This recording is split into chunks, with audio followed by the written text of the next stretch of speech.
Hello, it's Kathy Beatty. It's Friday night. This is Divorce Support Anonymous, stepping into your life to give you some hope, some tools, some techniques as you go through the trauma of divorce. Today is the day after Christmas. It is December 26th, and we are finishing out the old year and getting ready to start the new year. And here we go. As if we weren't going through enough change, right? And now we are going through the change of another year, and we are putting behind the past year and all that has happened in the past year.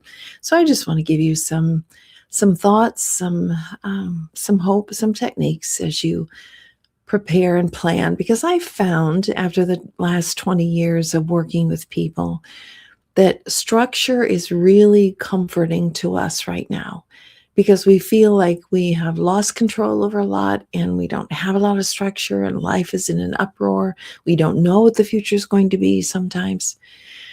So I want to just give you some structure to help you in the new year. But first, I do want to let you know that January 15th, we're on Thursday nights now, and it will be Zoom. So no matter where you're at, as long as you have internet, you are welcome to join us. It is 6:30 Eastern Standard Time. So, and I have people from all over the country, some people outside of the country. I have had several people from California, so they're there like in the middle of the day with us, which is really kind of strange, but it's available. If your schedule works, we can be there. Connect with me. Let me send you a registration form. And as I like to say, let's get this healing started. Enough time has been sucked up and used and negative, and now it's time to get this healing started and get busy with it. So connect with me and I will send you that registration form. We will meet for 10 weeks. And during that time, you are going to find a group of individuals that are confidential for you. And what I love about being anonymous is some people can come in and just use their first name, and we don't have to know where you're from. We only know you by your first name, unless you're someone who's famous. And I actually had that before too, someone who was of notable exposure. And so that happens as well. But for the rest of us, or most of us, we can be anonymous, use our first name. You don't have to tell us anything more than you want. But the whole goal is confidentiality, a safe space for you to process through what you're dealing with and what you're processing through. So let's get some points. Making the transition into singleness and the new year with divorce. Let's talk about it. I've got 4 or 5 points here. Number 1, you're going to have to grieve the past first. Before you can transition out of this life and this divorce, you're going to have to take the necessary time to grieve it, to feel the feels, to feel the feelings that you're going through. I know they're hard. I was there. I know how challenging they can be. But what happens with this grief and this pain that we're experiencing, if we stuff it down, it comes out sideways in all kinds of unhealthy ways and patterns. You have to feel what you're feeling. And that sounds so elementary, but it's so true. You cannot deny the grief. When you're angry, you're grieving. When you're indecisive, you're grieving. When you shut down, you're overwhelmed, you're grieving.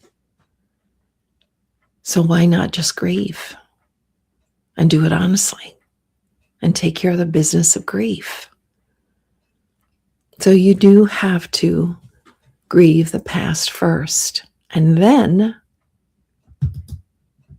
be curious. I've been so afraid of the future and what's going on now that I'm divorced. What if What if I stopped that and I just started being curious? I don't know if that's bugging you as much as it's bugging me, but a little crooked here. Not that you care, but I do. Anyway, be curious. What's out there? I love to use this lifeline that I created for my groups. After the initial group, I have an 8-week course session called Building Your Life After Divorce. And we use this, and we actually use it in the 10 weeks too, come to think of it, toward the end. But I show this just to tell you that there is a rest to your story. So you've got your childhood, you've got your married life, and then you have this big black splotch that is called divorce. Now, you can either stay stuck there or you can leverage it. But look at what's left. Look at the rest of your story. Look at the space that is there. Be curious about that space. Be curious. What could I do with my life? And I know the first thing we start thinking is, oh, I can't do much because of finances and I've got to pay off this divorce. I've got to pay off. I get it. Totally get it. But let's just put that aside for a minute. I know you have to deal with it, but let's just put it aside for a minute. And be curious. What now? Who am I? What do I really want? Those are the questions for us to ask. What is important to me? What are those core values? Because we have spent so much time and energy on dealing with this negative relationships and the divorce, we've forgotten who we are. So I want you just to be curious. What do I want? What's out there? And we explore this in both of my groups, especially in the Building Your Life After Divorce. But no matter where you're at right now, if you're in the thick of divorce, it's pretty hard to be looking forward. But you might even get a glimpse of being curious. What's out there that I haven't seen or thought about? What are those dreams and goals that I had as a teenager or a college person? What if there is positive possibility? Again, I know that fear has been gripping us. But what if I'm curious? And what if I ask myself, what if there is a positive possibility in my life now? What does that mean? What could be positive now? Ask yourself that question. Get a pen and paper. Start writing it down. And here's a question I want to ask you too. What if it turns out even better than you thought?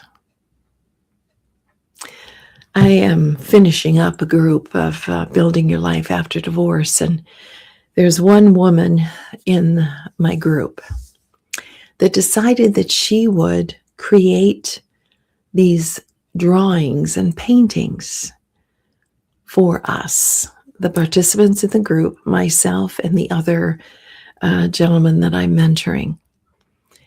And so I wish I could show you all of them, but I will show you mine. Because this was a statement that I said to her. What if it turns out better than you thought? Isn't that an amazing, positive possibility? To think, what if? What if I'm so negative and so afraid that I can't even see what's out there? And what if it shows up that life turns out even better than I thought. It is so possible. I've done this work for 20 years. I still get, recently received some Christmas greetings from people that were in my groups many, many, many years ago. And it was just a joy. And they have found contentment in their life. They have found good things. They have found positive possibilities. And in some areas of their life, it has turned out better than they even thought it could. But it starts by being intentional. It starts by being intentional. My group, starting in January 15th, this is a workbook that we're going to use. This is also a book that we're going to use along with 2 others that I will send to you. And we're going to start the healing. And we are going to start doing the grieving first. We're going to deal with all of those emotions. We're going to deal with the decisions. We're going to deal with acceptance. And then we're going to start being curious. What's out there? What's possible? Where is the positive possibility? And what if it turns out even better than I thought? Think on those things. As you know, if you've been with me previously, that I will always share a scripture. And I love to do that. It's really one of my favorite. Oh, excuse me. One of my favorite parts. Holidays, not been sleeping correctly. But I love to share it because God is hope. He's love. He's hope. He is all that we hope for and all that we need. He's all that we search for. But there are some incredible Bible verses that give us such hope. And this is one that I love.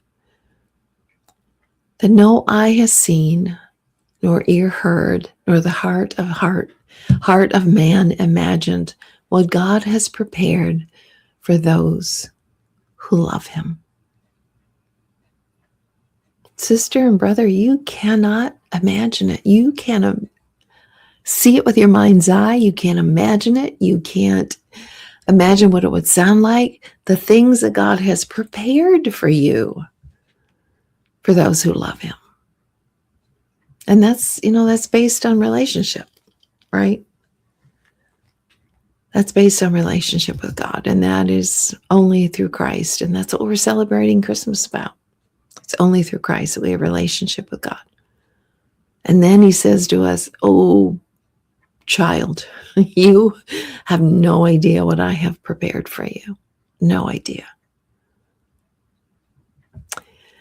There's another verse I think that's fitting for the final broadcast of 2025. Oh, there we go again. Sorry, you make me a cup of coffee. But in Ephesians, Paul talks about putting off and putting on, and he talks about putting off our old self, to be renewed in the spirit of your minds. Put off your old self. That's what God says. You know what? That was yesterday. That was then. This is now. Be renewed in the spirit of your minds. Have your mind renewed. How do you do that? Well, you do that by being curious, looking for positive possibility, having relationship with God. Ask him to guide you and direct you so you don't waste any more time or energy in your life. Put off your old self. In other words, let it go. Let it go. Let the past go. Let the blame and shame, all of that go. All those negative thoughts, all those what ifs, all those oh if onlys. Let them go. The end of the year. You're starting a new year. You're starting a new season. You can't do that carrying the baggage of 2025.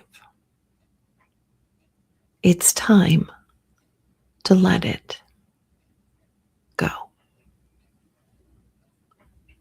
and be curious of positive possibilities in your life.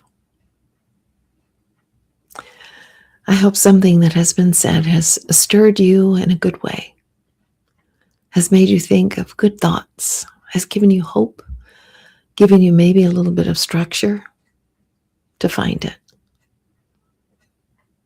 You will not find it without God. You will not find it without salvation through Christ. That's the first and most important place to start. But then you just watch what God is going to do. Happy New Year. I know it's a little early to say that. We've got a few days. I'll say it anyway. For those of you who watch after the broadcast, which is the majority, I will say sincerely, Happy New Year to you. God bless you. May you find him because he's seeking for you. May you find him. May you find peace in 2026 in the new year. May you find hope. May you find intention and positive possibility. This is Kathy Beatty with Divorce Support Anonymous, walking with you every step of the way through the trauma and after the trauma of divorce. Have a good evening.